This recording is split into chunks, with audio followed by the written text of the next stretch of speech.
নমস্কার, আমি শুভাশিস ব্যানার্জি। আর আমার সঙ্গে এই মুহূর্তে আপনারা দেখছেন আওয়ার প্রোগ্রেস। আজকে আমরা যে বিষয়টি আলোচনা করব সেটি হলো, আদিবাসীদের জমি কি অন্য সম্প্রদায়ের মানুষ কিনতে পারেন? এ বিষয়ে যে আইন রয়েছে সে আইন কি বলে জেনে নিন। এটি তথ্যসূত্র প্রতিবেদনটির TV9 Bangla. Protection of SC/ST act অনুযায়ী তপশিল উপজাতিভুক্তদের জমি তপশিল উপজাতিভুক্তরা ছাড়া অন্যরা কিনতে পারেন না। এর অর্থ হলো, এসটি সম্প্রদায়ের মানুষের জমি শুধুমাত্র এসটি সম্প্রদায়ের জমির যারা রয়েছে তারাই কিনতে পারেন। তবে সরকার যদি কোনো উন্নয়নমূলক প্রকল্পের জন্য জমি নেয় তবে তা গ্রহণ করতে হবে। আইনজ্ঞ যারা রয়েছে, আইনজ্ঞ মহল, তাদের একাংশ বলছেন, যদি উপজাতিভুক্তদের জমি অন্য সম্প্রদায়ের কেউ কেনেন তা এক প্রকার বেআইনি। তাহলে কিভাবে কোনো নেতা বা অন্য সম্প্রদায়ের মানুষ তারা বলছে যে তারা আইনভাবে কাজ করেছেন বা আইনগতভাবে কাজ করেছেন? দেখুন, আমরা আইনটা আরেকটু ডিটেলসে দেখে নিই। কী বলছে অনগ্রসর শ্রেণী কল্যাণ দপ্তর, অর্থাৎ আপনারা যেটা জানেন যে আমাদের ব্যাকওয়ার্ড ক্লাস যে ডিপার্টমেন্ট রয়েছে সেই ডিপার্টমেন্ট কি বলছে বিষয়টি নিয়ে আরও বিস্তারিত জানার জন্য যে প্রতিনিধি রয়েছিল তারা যোগাযোগ করেছিল অনগ্রসর শ্রেণী কল্যাণ দপ্তরের project officer cum district welfare officer Sajal তামাংয়ের সঙ্গে। তিনি জানাচ্ছেন, তপশিলি উপজাতিদের জমি কিনতে পারেন উপজাতি সম্প্রদায়ভুক্তরাই, অর্থাৎ এসটি সম্প্রদায়ের জমি এসটি সম্প্রদায়ের মানুষই কিনতে পারেন। সেক্ষেত্রে কোনো সমস্যা নেই। যদি সেই জমি নন ট্রাইবালরা কেনেন তবে সেক্ষেত্রে BCW সেকশন থেকে অনুমতি লাগে, অর্থাৎ ব্যাকওয়ার্ড ক্লাসেস বা অনগ্রসর যে ডিপার্টমেন্ট রয়েছে সেই ডিপার্টমেন্ট থেকে অনুমতি লাগবে। এবার নন ট্রাইবাল কারা? যারা আদিবাসী নন, অর্থাৎ যারা এসটি সম্প্রদায়ের মানুষ নন, তারা বাকিরা সবাই নন ট্রাইবাল। এবার এটা আপনাকে আবেদন করতে হবে, সেটার আবার শুনানি হবে, এর জন্য বিজ্ঞাপনও দেওয়া হবে, অর্থাৎ অ্যাডভার্টাইজমেন্ট দেওয়া হবে। আবেদনের পর দপ্তর পুরোপুরি সন্তুষ্ট হলে তবেই কেনার অনুমতি মিলবে। কোন দপ্তরের কথা বলছি এখানে? ব্যাকওয়ার্ড ক্লাসেস ডিপার্টমেন্ট, অর্থাৎ অনগ্রসর সম্প্রদায়ের যে দপ্তর রয়েছে। তবে ওই যে নেতা জমি কিনেছিলেন তিনি BLRO অফিসেও বলতে পারবে, জেলা থেকে শুধু অনুমতি দেওয়া হয়, BLRO অফিসেও এটা অনুমতি দেওয়া হয়।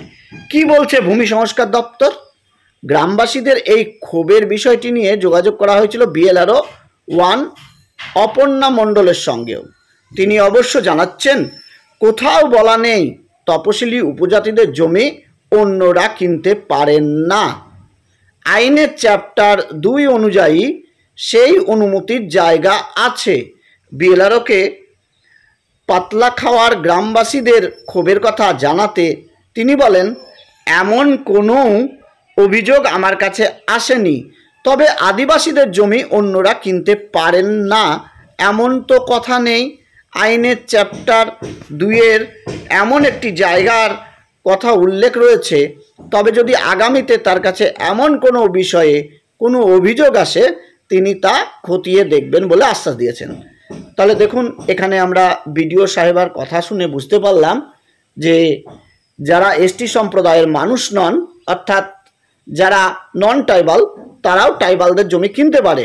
তিনি একটি আইনের কথা উল্লেখ করছেন। সেই আইনটা কি?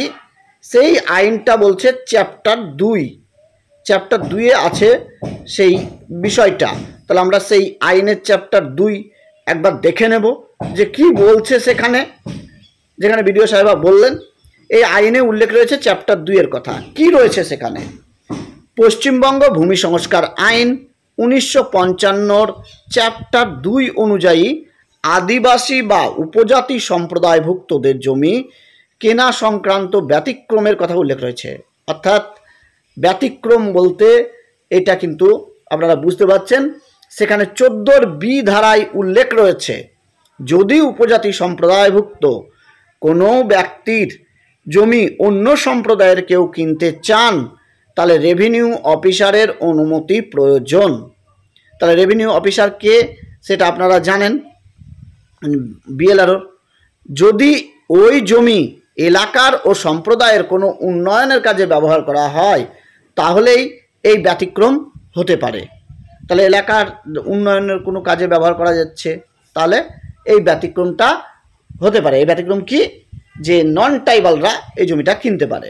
সেখানে এও বলা হয়েছে অন্য সম্প্রদায়ের মানুষকে ওই জমি কিনতে দেওয়ার অনুমতি রেভিনিউ অফিসার তখনই দেওয়ার কথা বিবেচনা করবেন যখন দেখা যাবে ওই জমিটি তৎকালীন বাজার দর অনুযায়ী তপশিলি উপজাতির কেউ কিনতে চাইছেন না।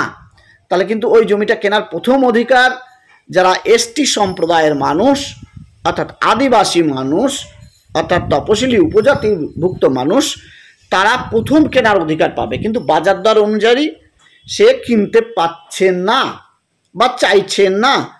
তখন কিন্তু নন ট্রাইবালরা যারা আদিবাসী নন তারা এই জমিটা কিনতে পারেন, কিন্তু সেটা কার অনুমতি সাপেক্ষ?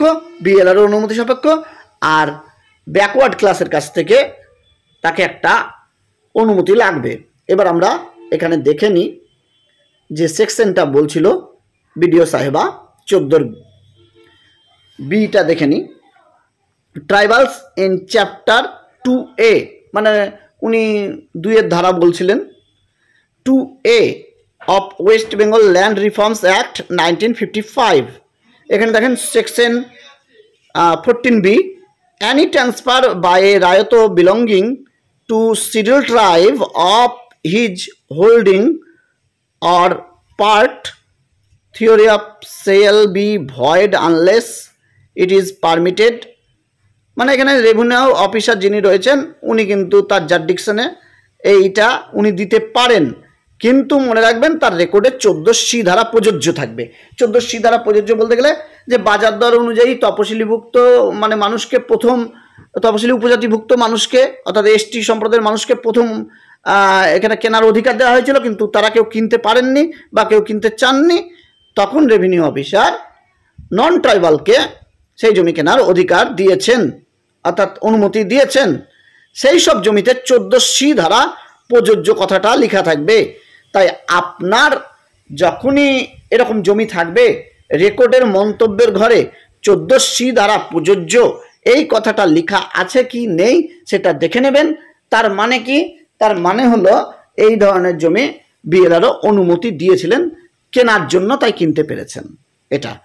এবং যখন আপনি কিনবেন তখন যার কাছে কিনবেন তার কাছে যদি সে নন ট্রাইবাল হয় তাহলে আপনি জেনে নেবেন যে তার কাছে বিএলআরওর অনুমতিপত্রটা রয়েছে কিনা, সেটা আপনি জেনে নেবেন, থাকলে নিয়ে নেবেন।